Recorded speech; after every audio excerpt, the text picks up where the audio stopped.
Red நூல் தமிழ் நேயர்கள் அனைவருக்கும் வணக்கம். இன்று நாம் சந்திக்க போகும் சிறப்பு விருந்தினர் அதிமுக நிறுவன உறுப்பினரும் முன்னாள் சட்டமன்ற உறுப்பினருமான மரியாதைக்குரிய திரு திருச்சி சவுந்தரராஜன் அவர்கள். ஐயா வணக்கம். வணக்கம் வணக்கம். இப்ப கரூர் சம்பவத்துக்கு கூட விஜய் அவர்கள் எந்த காவல்துறை அதிகாரியும் நேரில் போய் பார்க்கல. அப்படி இருக்கும்போது இதுல வழக்கறிஞர் பிரிவில் இருக்கக்கூடிய யாரையாவது வச்சு கூட கம்ப்ளைண்ட் கொடுத்துருக்கலாம். ஆனா அவர் தேர்தல் சமயத்துல வர்றது ஒரு அரசியலா பார்க்கப்படாத ஒரு அரசியலுக்காக இதை கையில் எடுத்திருக்கிறாருன்னு. கரூர் சம்பவத்துல அவர் எந்த அதிகாரியை போய் பார்க்கலன்றீங்க? காவல்துறை அதிகாரிகளை பொதுவாகவே எதுக்காக? அதுக்கு கரூர் போறதுக்கு பர்மிஷன் கேட்டிருந்தாங்க. அவர் பண்ணாத தப்பு சார், அவர் தப்பே பண்ணலன்ற. நான் இல்ல இப்ப கரூருக்கு நான் போகணும்னு சொல்லி பர்மிஷன் கேட்கறாங்க. டிஜிபி ஆபீஸ்ல போய் மனு கொடுக்குறாங்க. இப்ப விஜய் அவர்கள் போன மாதிரி தெரியல. அப்ப வழக்கறிஞர்கள் அவங்கள ரெப்ரசென்ட் பண்ணவங்க தான் போனாங்க. அப்படி இருக்கும்போது இதுக்கு மட்டும் போறாருன்னா தேர்தல் டைம்ல ஒரு ஆதாயம் தேர்றதுக்காக தானே பார்க்க முடியும். அவரை நம்பி வந்திருக்கிற பெண்களுக்கு பாதிப்பு வர்ற போது அதுக்காக போராட வேண்டியது அவங்க கடமை. அந்த கடமையை நிறைவேற்றுறாரு. கரூரில் கரூர் நிகழ்ச்சிக்கும் இதுக்கும் சம்மந்தமே கிடையாது. என்னுடைய இப்போ இந்த நாட்டில் ஒரு மிக கேவலம் என்னன்னா, கச்சத்தீவை கொடுத்துட்டு இப்போ அந்த மீனவர்கள் படுற கஷ்டத்தை பார்க்குற போது நீ அது ஒன்றும் கேட்கலைன்னா நீ அரசாங்கம் ஆட்சி செய்வதற்கு ரெண்டு சர்க்காருக்கும் உரிமை கிடையாது. ஏன் காரணம், அவங்கவுங்க மக்களை அவங்கவுங்க தான் காப்பாற்றணும். அது காப்பாற்றுற பொறுப்பே விட்டுட்டு அவங்க போயிட்டாங்க. அவங்க அவங்ககிட்ட மாட்டிக்கு வருது, இலங்கையில் போய் மாட்டிக்கு வருது, இது பண்ணுறதெல்லாம் கையாளாத சர்க்கார்னு நினைக்கிறேன். நான் இதையே நான் ஒரு இடத்துல கேட்டேன். அதாவது திருச்சியில் வெள்ளம் எல்லாம் ஊரே காலியாச்சு. அப்போ புரட்சித் தலைவர் எம்ஜிஆர் முதலமைச்சர் அவர் வந்தார். அவர் கூட ஒரு 5 ஐஏஎஸ் ஆஃபீஸர்ஸ் வந்தாங்க. யார், சீஃப் செக்ரட்டரி ஒன்று, அப்புறம் டைரக்டர் ஆஃப் முனிசிபாலிட்டிஸ் ஒன்று, அது மாதிரி திருச்சி கலெக்டர் ஒன்று, இப்படி 5 பேர் வந்தாங்க. ஒரு ஏரியாவில், அந்த ஏரியா என்னென்னா அண்டகொண்டான், காஜா தோப்பு, ஆழ்வார் தோப்புன்னு ஒரு ஏரியா. அது பூரா முஸ்லீம்கள் இருக்கிற இடம். அது ஒரு குகை மாதிரி இருக்குது. ஆனால் அதில் ஏறக்குறைய 20,000-30,000 மக்கள் இருக்காங்க. அதில் சாலை வசதி கிடையாது, லைட்டு கிடையாது, சாக்கடை கிடையாது, ஒன்றும் கிடையாது. எல்லாம் பீடி சுற்றுற தொழிலாளர் பீடி சுற்றிட்டு கீழே எச்சி துப்பிடுவான். அந்த எச்சிலேயே நடப்பாங்க. அப்படி இருக்கும். திருச்சி பூராவுக்குமே ஃபண்ட்ஸு அங்கேயே உட்காந்து சர்க்கியூட் ஹவுஸில் உட்காந்து எல்லாருக்கும் ஃபண்ட்ஸ் ஒதுக்கணும். ஒருபாடு இந்த ஏரியாவுக்கு ஒதுக்கலை. ஒதுக்காத உடனே நான் அப்போ தான் கேட்டேன், இந்த அண்டகொண்டான் தோப்புக்கு என்ன ஆச்சு அப்படின்னா. பொதுவாக நான் பேசினா தலைவர் பேச மாட்டார், எம்ஜிஆர் பேச மாட்டார். ஏதோ கேட்கட்டும்னு விட்டுருவார். நியாயமான விஷயங்களை தான் கேட்பாரு அப்படிங்கிற ஒரு நம்பிக்கையில் விட்டுருவார். கேட்டேன், அவன் அது நம்ம இடம் இல்லைன்னாங்க. உடனே நான் கேட்டேன், அவங்கெல்லாம் நம்ம மக்கள் இல்லையா அப்படின்னேன். அப்புறம் கொஞ்சம் முழிச்சாங்க. என்னடா இப்படி கேள்வி இப்படியெல்லாம் வருது, ஏதோ நம்ம இடம் இல்லைன்னா அதோட விட்டுருவாங்கன்னு நினச்சோம், கேள்வி வருதுன்னு அப்படின்னாங்க. அப்புறம் முழிச்சாங்க. நான் சொன்னேன், அதுவே என்கிட்ட எல்லோரும் பிராமின். நான் சொன்னேன், அதுவே ஒரு அக்ரஹாரமாக இருந்தால் அவங்களுக்கு ஒரு முடிவு வந்திருக்குமில்ல. இன்னும் அவங்களுடைய பார்வை வேறு மாதிரி போச்சு.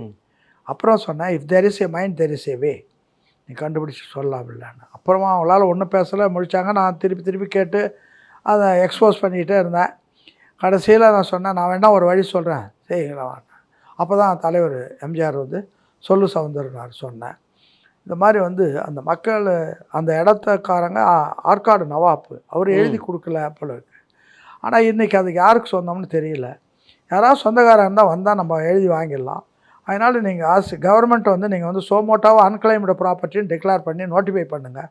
ஒரு 15 நாள் டைம் கொடுங்க. யாராச்சும் என் சொத்துன்னு வந்தால் அவங்ககிட்ட எழுதி வாங்கிடலாம். இல்லைன்னா சோமோட்டா அரசாங்கம் எடுத்துக்கிட்டு கொடுத்துடலாமேன்னா. அப்போ தான் தலைவர் பேசினார். பல்வேறு பிரச்சனைகளில் நீங்கள் என்கிட்ட ஏதாவது ஒரு காரணம் சொல்லிடுறீங்க, இது நல்ல ஐடியா தானே இருக்குது, நீங்கள் ஏன் பண்ணக்கூடாது அப்படின்னாரு. உடனே அன்றைக்கே அந்த இடத்துக்கு 70 லட்சம் ரூபாய் சேங்ஷன் பண்ணாங்க. அன்றைக்கி 70 லட்சம்னா மிகப்பெரிய தொகை. ஆமாம், போட்டு அதுக்கு சாலை போட்டாங்க, லைட் போட்டாங்க, எல்லாம் போட்டாங்க. அதுக்கு முதல் நாள் வரைக்கும் 1000 ரூபாய்க்கு விற்காத அந்த ப்ராப்பர்ட்டி திடீர்னு லட்சக்கணக்கில் ஆயிடுச்சு. அதனால் ஒரு நல்ல பிரச்சனைகளை எதிர்த்து கேள்வி கேட்குறவங்க இருந்தால் தான் பதில் வரும். அந்த கேள்வி கேட்க வேண்டியவர்களெல்லாம் மௌனமாகி எடுபடிகளாக மாறிவிட்டாள். இதுதான் இன்றைக்கி இருக்கிற நிலைமை. அதனால் இது எந்த பிரச்சனையாக இருந்தாலும் அந்த பிரச்சனைக்கு ஒரு பரிகாரம் உண்டு. அதை சொல்கிற தைரியம் பலருக்கு வேணும். அப்படி தான் இருந்தாங்க.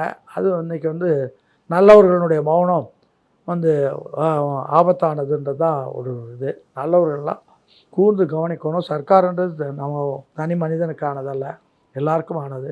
தவறு நடந்தால் சுட்டி காட்டணும், மேலும் தவறு நடந்தால் தட்டி கேட்கணும். அதுக்கு மேலே நடந்தால் அதை அழிப்பதற்கு போராடினார் அண்ணா. அதெல்லாம் பண்ணால் நல்லா. இப்போ இந்த பொன்ராஜ் விஷயத்திலே வந்து திமுக ஆட்சிக்கு முடிவுரை எழுதுவாங்கன்னு விஜய் சொல்றாரு. தாய்மார்கள் எல்லாம் சேர்ந்து திமுக வீட்டுக்கு அனுப்புறது உறுதிங்கிறாரு. அவர் ஒரு அப்துல் கலாமோட ஒர்க் பண்ணவர், திமுக ஆதரவாளர்னு கூட எடுத்துக்கலாம். அவர் பேசுனதுக்கு திமுக எப்படி பொறுப்பாக முடியும் நீங்க சரி, நினைக்கிறீங்க? அப்போ திமுக ஏன் அதுக்கு பற்றி பேசலை? அவர் பேசுறது தப்புன்னு திமுகவுக்கு தெரியும்ல, ஏன் அதை பற்றி அவங்க பேசலை? அவருடைய ஆதரவாளர்னு அவங்க பேசலை. அப்போ ஆதரவாளர் யாருக்கு ஆதரவாளர் இருக்கோ அவங்கள பாதிப்பு நேராக வரத்தானே செய்யும். அது வரதான் செய்யும். இப்போ திமுகவுக்கும் ஒரு பின்னணியில் இருக்குன்னு நீங்கள் சொல்கிறீங்களா? அது பெரிய பின்னடைவுன்னு சொல்ல முடியாது. ஆனால் வந்து இதனுடைய பாதிப்பு திமுகவில் இருக்கிறவங்க ஒருத்தவங்க வந்து தப்பு பண்ணால், திமுகவினுடைய ஆதரவாளர் ஒரு தப்பு பண்ணால் இது தப்புன்னு சொல்கிறதுக்கு தலைவர்களுக்கு அந்த உணர்ச்சி வரல. அதனால் இதெல்லாம் இப்படி பேசக்கூடாதுன்னு தடுத்து நிறுத்தணும். ஒரு தடவை இதில் கடற்கரையில் ஒரு கூட்டம் நடந்தது, பெரிய கூட்டம். அது தேர்தல் முடிஞ்ச கூட்டம், 62 தேர்தல் நினைக்கிறேன்.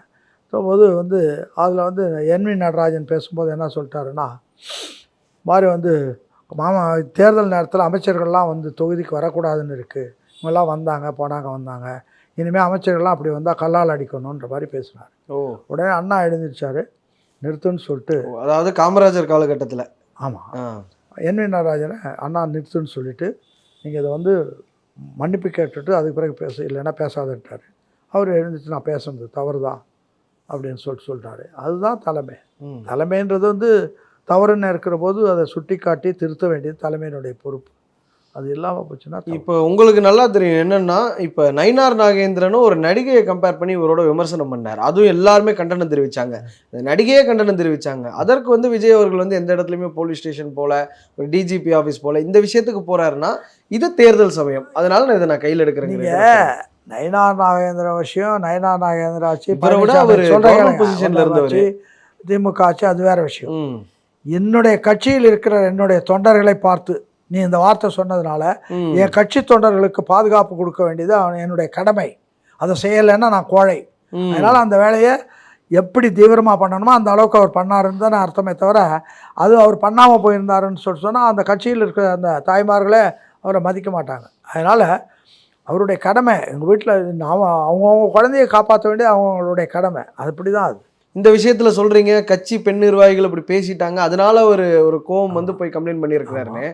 கொஞ்ச நாளைக்கு முன்னாடி விஜயோட தனிப்பட்ட வாழ்க்கை, அதை நான் அதிகம் பேச விரும்பலை, பட் ஆனால் அது ஒரு சர்ச்சைக்குள்ளே அனுச்சு, நிறையா பொது விவாதங்களில் பேசப்பட்டுச்சு. அதில் அவங்க மனைவி இதே மாதிரி இந்த வெர்ச்சுவல் வாரியர்ஸ்ன்னு சொல்கிறவங்க தொடர்ந்து ரொம்ப காலமாக இப்படி தான் மற்ற கட்சி பெண்களை ஆபாசமாக பேசுகிறத வழக்கமாக வச்சுருக்காங்க. அவருடைய மனைவி இதே மாதிரி தானே பேசினாங்க. இல்லை, அது அவங்களுடைய பர்சனல் மேட்டர்ஸ், அதுக்குள்ளே நான் வர தயாராக இல்லை. அது குடும்ப வாழ்க்கையை பற்றி டிஸ்கஸ் பண்ணுறதுக்கு தயாராக இல்லை. இது வந்து பொதுவாக பெண்களை பற்றி பொன்ராஜ் பேசுனதுக்கு, அந்த பெண்கள் அண்ணா விஜயனுடைய கட்சியில் இருக்கிற பெண்களை பற்றி பேசினா அவங்களுக்கு முழு பாதுகாப்பு கொடுக்க வேண்டியது விஜயனுடைய கடமை. அந்த வேலையை அவர் கரெக்டாக பண்ணார். எதை கரெக்டாக பண்ணணுமோ அதை கரெக்டாக பண்ணிட்டார். நீங்கள் அதையும் கம்பேர் பண்ண வேண்டியதில்லை, அது வேறு, அது சொந்த விஷயம், அது அவங்க தீர்த்துக்குவாங்க. அதான் இப்போ அதிமுக வந்து கூட்டணி கட்சிகளுக்கு சீட்டு எல்லாத்தையுமே பிரித்து கொடுத்துட்டாங்க, கூட்டணி கட்சிகளும் சில வேட்பாளர்களை அறிவிச்சிட்டாங்க. இன்னொன்று, அதிமுக ஸ்ட்ரைட்டாக பாருங்கள் இவங்க தாங்க எங்களுடைய அமைச்சர்களாக வரப்போகிறாங்கன்னு சொல்லி கிட்டத்தட்ட லிஸ்ட்டையே அறிவிச்சிட்டாங்க. நீங்கள் எப்படி பார்க்குறீங்க? தேர்தலுக்கு தயாரிச்ச அதிமுக எந்த லிஸ்ட்டு தயாரிச்சிட்டாங்க? Candidate list.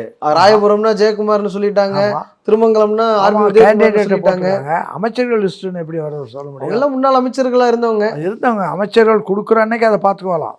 கொடுக்குற போது இப்போ கேண்டிடேட்டுக்கு எலெக்ஷனுக்கு கேண்டிடேட்டு கொடுக்குறாங்க, அவருடைய நிலைமை அவர் வந்து தன்னை காப்பாற்றிக்கணும், சிக்கல் எல்லாம் பார்த்துக்கணும்.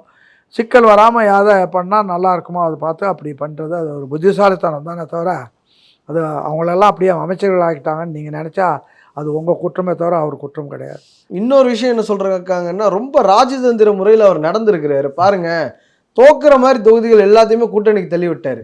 கண்டிப்பா ஜெயிப்போம்பா அப்படிங்கிறதெல்லாம் அதிமுகவை இறக்கி விட போறாரு. இதுதான் ஒரு ராஜதந்திரம் அப்படின்னு பாருங்க. எம்ஜிஆர் கிட்ட இருந்து பாடம் படிச்சவர் அப்படின்னு சொல்றாங்க. நீங்க எம்ஜிஆரோடய பயணிச்சவர், நீங்க எப்படி பாக்குறீங்க? எம்ஜிஆர் அவர் பார்த்தாரா இல்லையான்னு எனக்கு தெரியாது. ஆனா எம்ஜிஆர் வந்து அப்படியெல்லாம் பண்ணலை. ரெண்டாவது வந்து அவர் கொடுத்துருக்கிறாரு, அவர் கொடுத்ததை இவங்க ஏற்றுக்கிட்டதை இவங்களுக்கு கொடுத்ததே வேஸ்ட்டு தானே. பொதுவாக இவங்க எந்த தொகுதியில் கொடுத்தாலும் இவங்க தோற்று போக போகிறாங்க. யாரை சொல்கிறீங்க? பிஜேபி சொல்கிறேன். எந்த தொகுதியை கொடுத்தாலும் தோற்று போக போகிறாங்க. மக்கள் இவங்களை விட போகிறது கிடையாது. அதனால் வந்து ஏதோ வீணா போகிற தொகுதியை கொடுத்துருக்கலாம். கொடுத்தா அது அவருடைய புத்திசாலித்தனம். லாஸ்ட் டைமே லோக்சபாவில் வந்து நாங்கள் 18% கூட்டணியோட வாங்கியிருக்கிறோம். இப்போ 27 தொகுதிகள் நாங்கள் வாங்கியிருக்கிறோம்னா எங்களுக்கு 5 தொகுதி ஆட் ஆகுது. தமாக பாருங்க, ரெட்டலையில் நிற்காம தாமரையில் வந்து நிற்கணும்னு கேட்குறாங்கன்னா, மூப்பனார் மாதிரி ஒரு கட்சி, அந்த கட்சிக்கு தலைவராக ஒரு காலத்தில் இருந்தார். இப்போ புதுசாக ஆரம்பிச்சதுக்கப்புறம் ஜி.கே. வாசன் அந்த கட்சியில் இருக்கிறாரு. அந்த கட்சியில் உள்ளவங்க தாமரையில் நிற்க விரும்புகிறாங்கன்னா பாஜக பாருங்க வலிமை பெற்றிருக்குன்னு சொல்கிறாங்க. நான் என்ன சொல்கிறேன், மூப்பனார் தான். மூப்பனார் மகன் மூப்பனார் இல்லை, தெரியுதா? மூப்பனார் சுயமரியாதையோடு இருந்து தான் கட்சியை தாவக கொண்டு வரபோது, தமிழ் மாநில கட்சி கொண்டு வர்றது அவருடைய சுயமரியாதைக்காக வெளியில் வந்து ஒரு கட்சியை உருவாக்கி அதை நடத்தினார். எவ்வளோ பெருந்தன்மையாக நடத்தணுமோ அவ்வளோ நடத்திட்டார். அவர் பையனுக்கு வந்து அந்த பதவி தான் இப்போ அவருடைய நோக்கமாக இருக்குது. இவங்களோட போனால் பதவி வாங்கிடலான்றதுக்காக அந்த கட்சியினுடைய சின்னமே நான் வச்சுக்கிறேன்னு வாலண்டரியாக அவர் போய் எனக்கு அந்த சின்னமே கொடுங்கன்னு வாங்குறது வந்து அவங்களோட பாரதிய ஜனதாவோட சேர்ந்துக்கிட்டு ஏதாவது பதவி வாங்கலாமான்ற எண்ணத்துக்காக பல்லளிச்சு காட்டுற விவகாரமே தவிர இது வந்து இதில் சுயமரியாதையும் இல்லை, அறிவுபூர்வமானதும் அல்ல, ரெண்டுமே கிடையாது. இந்த கலைஞர் கருணாநிதி வந்து வாஜ்பாயோட போனதுக்காக தான் கூட்டணியிலேருந்து வெளியேறினார் மூப்பனார். அப்படி ஒரு விஷயம் பண்ணவர். இவர் தாமரை சின்னத்தில் நிற்கிறது எப்படிங்க தொண்டர்கள் தான் நான் சொன்னேன். மூப்பனார் மகன் மூப்பனார் இல்லை. சில நேரங்களில் என்ன பண்ணுவான்னா, இப்போ ராவணனும் விபீஷணனும் ஒன்றா, ஒரே அண்ணன் தம்பி தான், ஆனால் அவன் வேற இவன் வேறு. அது மாதிரி சில நேரங்களில் வந்து சேற்றில் முளைத்த செந்தாமரையும் இருக்கும், ஷேராகவும் இருக்கும். அது எப்படி இருக்குன்னு அதை பார்த்துக்கணும். அவங்கவுங்களுடைய செயல் மூலம் தான் நம்ம கற்றுக்கணும். ஆனால் அதை வந்து வள்ளுவர் நிறையா சொல்லியிருக்காரு. அவரவர் எச்சத்தால் காணப்படும்னாரு. அந்த எச்சம் அப்படி இருந்தால் நம்ம என்ன பண்ணணும். ரொம்ப நன்றிங்க ஐயா, இவ்வளோ நேரம் எங்களுக்காக நேரம் தந்து நேர்காணல் அளித்ததற்கு.